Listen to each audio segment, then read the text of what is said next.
Salut, c'est Bricolon Geek et aujourd'hui on va faire un petit débrief, on va dire, sur la vidange de pont arrière d'une Nissan 370Z.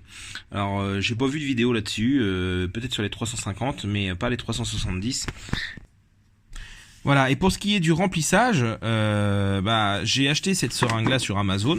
Donc c'est une seringue vachement pratique parce que d'habitude on aspire, c'est-à-dire qu'on tire la petite manette ici, c'est-à-dire pour aspirer par un trou, et quand on rappuie, ça ressort par le même trou. Sauf que le problème c'est que ça dégueule souvent à côté, et ça c'est une huile on va dire pas très bonne à déjà avoir en contact avec les mains, d'où les gants. Et en plus elle pue un peu. Bon, ça va, celle d'origine elle pue, enfin il y en a plein qui disent ça pue à mort, mais ça va, j'ai vu pire. Et donc c'est livré avec des tuyaux, voilà qu'on voit là. Et il suffit sur ce modèle là qui est double flux on pourra dire. Il y a un tuyau pour l'entrée et un tuyau pour la sortie. Donc ce qui fait que je vais brancher les deux tuyaux. J'en mets un dans le bidon, j'en mets un dans le vase, le vase dans le différentiel. Et je pompe, je pousse, je pompe, je pousse et en fait ça va juste transférer de là à là et donc à aucun moment j'enlève ma seringue d'un endroit pour aller à un autre, c'est hyper propre. Donc je pense que ça va bien marcher. Ensuite pour ce qui est de l'huile à utiliser, voilà, c'est l'huile Syntrax Long Life 70W90. Donc pas comment dire, si vous prenez chez Castrol, faut bien prendre la Syntrax. Il y en a une autre qui est pour les boîtes de vitesse. On voit ici il y a un levier de vitesse et non un engrenage. Donc ça c'est l'huile exprès pour les différentiels.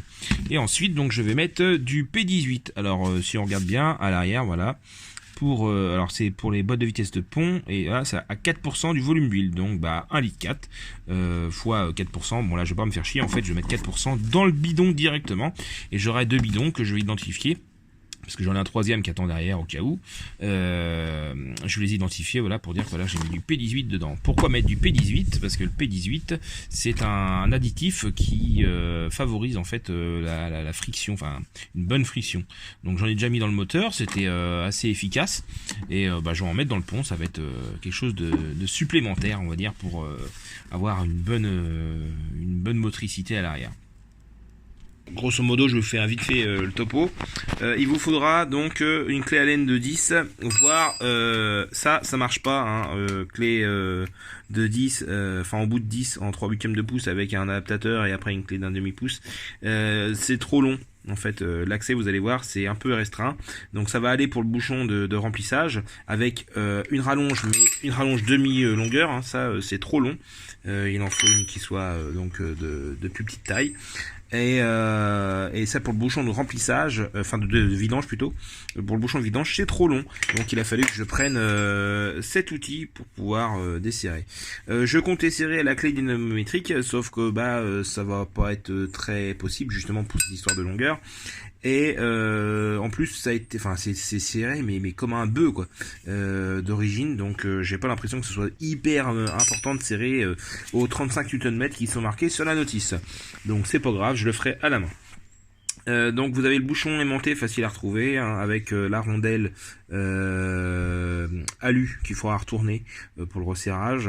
Donc ça c'est le bouchon aimanté qui est sur la vidange. Et ça c'est le bouchon de remplissage, voilà, qu'on voit qui est à peu près pareil, sauf qu'il n'a pas l'aimant au milieu. Donc place maintenant, allez voir en dessous de la voiture.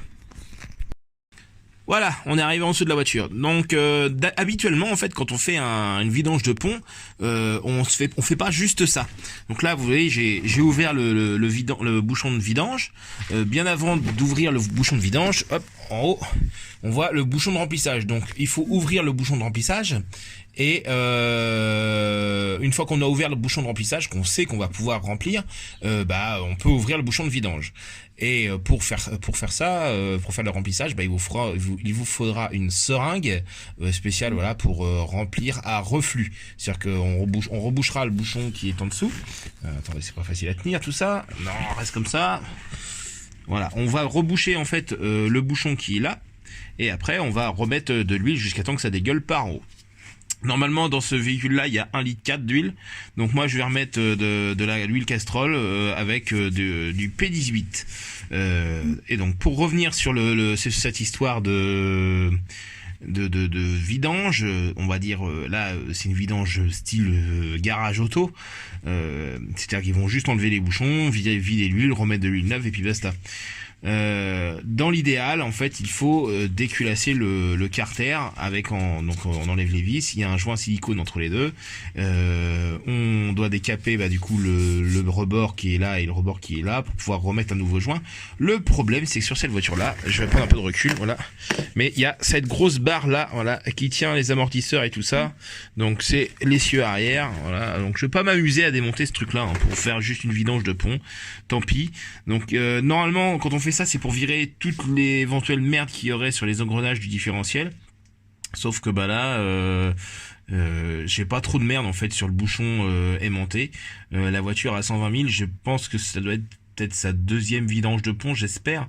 Lui, il est assez propre. Il n'y a pas vraiment de limaille dans le bouchon, donc bon, c'est pas vital, je pense, de démonter entièrement.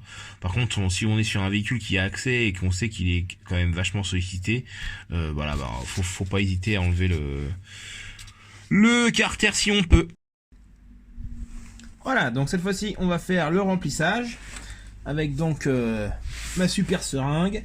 Donc il y a un tuyau qui est rentré dans le différentiel et un dans le bidon. Donc là, il est bien au fond. Donc normalement, j'aspire. Voilà, alors bien sûr c'est un bidon que j'ai mélangé comme je disais tout à l'heure. Je souffle. Hop. Donc c'est une seringue de 500 ml.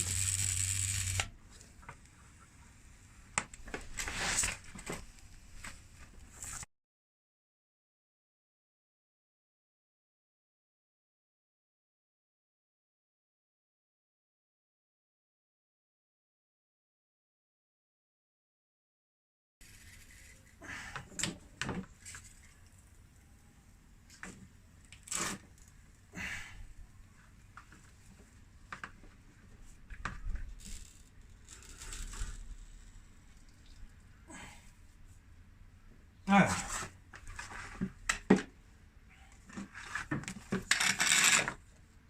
Voilà, bon, j'en ai un peu chié. Parce que c'est quand même vachement dur comme huile. Hein. Ma seringue a un petit peu fui sur les côtés, mais c'est pas grand chose. C'est vraiment parce qu'il y a des moments, en fait, il y avait beaucoup de pression. Et voilà, ça a dégueulé un peu sur le joint, ici. Ici, mais pas grand chose. Juste, en fait, j'en ai un petit peu sur les mains, mais comme j'ai les gants, c'est pas gênant. Voilà, mais globalement, voilà, c'est quand même vachement bien. Il n'y a pas à chier. C'est quand même bien plus simple avec ça. Bon, bah, du coup, maintenant, faut reboucher.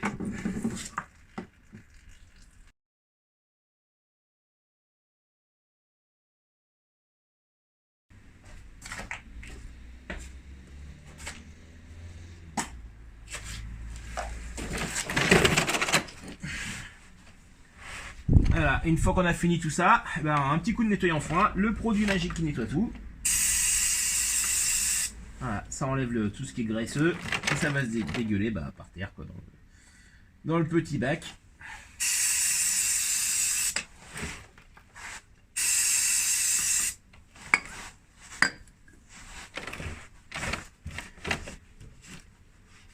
Idéalement, tant qu'on est en dessous de la voiture, on regarde un peu les soufflets de cardan.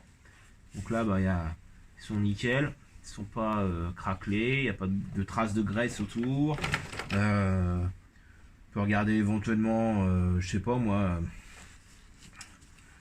si moi j'ai démonté les roues, donc j'ai regardé un peu l'état des disques et puis des plaquettes. S'il y a de l'oxydation, voilà, donc moi je vois que le pot, bon voilà, il est un peu oxydé, mais c'est un peu normal. Je pense pas que ce soit une ligne inox là-dessus, de toute façon, vu comment c'est piqueté. Mais ça reste de la rouille superficielle, hein, c'est pas du tout, on va dire, c'est peut-être même, ça se trouve, que de la crasse. Voilà, le pot est en très bon état. Bon, c'est le pot d'origine, hein, évidemment. Je sais pas si je le changerai un jour, on verra bien, suivant si j'ai envie que ça ronronne ou pas. Mais voilà, dans l'état actuel, c'est déjà un beau véhicule qui ronronne déjà plutôt pas mal. Voilà, bon, bah écoutez, c'était une vidéo vite flash pour, on va dire, expliquer un peu cette opération, sachant que je suis pas un pro en mécanique. C'est un truc qu'on voit pas forcément facilement sur le net, et puis bah, on a du mal à... Enfin, si on a peur de se lancer, voilà, c'est un truc qui se fait vraiment tout seul, voilà. Merci d'avoir regardé. Voilà, à plus.